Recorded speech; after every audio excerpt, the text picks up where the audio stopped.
শুরু করছি পাতার কাজ। পাতার এই কাজটা ডালে যে কালারের সুতা দিয়ে করেছিলাম সেম কালারের সুতা দিয়ে কাজ করছি। এটা গাঢ় সবুজ কালার, সাথে শেড আছে হালকা সবুজ কালারের। তো পুরো পাতাটা করা হলে তারপরে হয়তো বা ওই শেডের অংশ আসবে।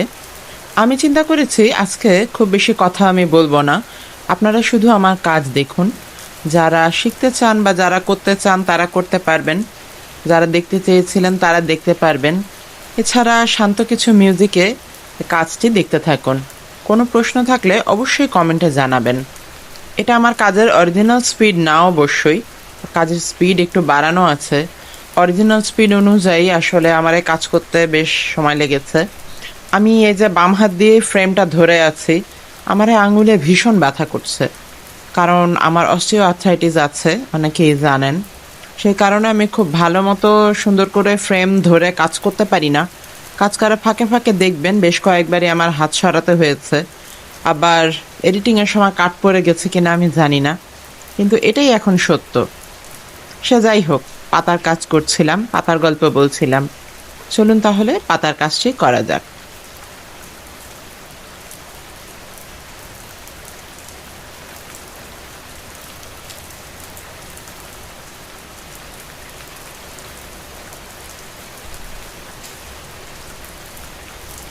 পাতার কাজ শেষে আমি এখানে আবার ডাল ফুট দিয়ে দিচ্ছি, অন্যান্য ডালের মতো। বাকিগুলো তো আমি কাজ করে ফেলবো অফ ক্যামেরায়। পরবর্তী পাতা করার আগে আমি কাজগুলো করে নিব।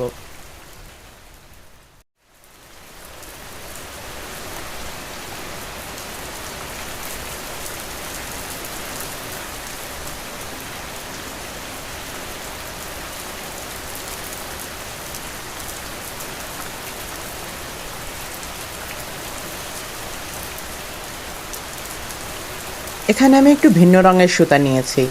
সবসময় কি একই রঙের পাতা হতে হবে এমন কোনো কথা আছে? এটা মিন্ট কালারের একটা সুতা, হালকা মিন্ট কালারের। এটার সাথে শেড হিসেবে আছে সবুজ, কিন্তু এটা ঠিক গাঢ় সবুজ না, এই মিন্টেরই একটা ডার্ক শেড আমি বলবো। এটার কাজও একটু আলাদাভাবে করেছি। এতক্ষণ যেভাবে পাতা সেলাই করছিলাম সেভাবে করছি না। আমার এরকম বিভিন্ন রকম সেলাই মিলিয়ে মিলিয়ে কাজ করতে খুব ভালো লাগে, বিশেষ করে পাতার ক্ষেত্রে। এক এক রকম পাতা যদি এক এক ডিজাইনের হয় দেখতে কিন্তু মন্দ লাগে না। অবশ্যই রঙের এবং ডিজাইনের সামঞ্জস্য রাখতে হবে, না হলে দেখতে খুব একটা ভালো দেখাবে না।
একটা ফুল বাদে এই ফ্রেমের কাজ কিন্তু শেষ।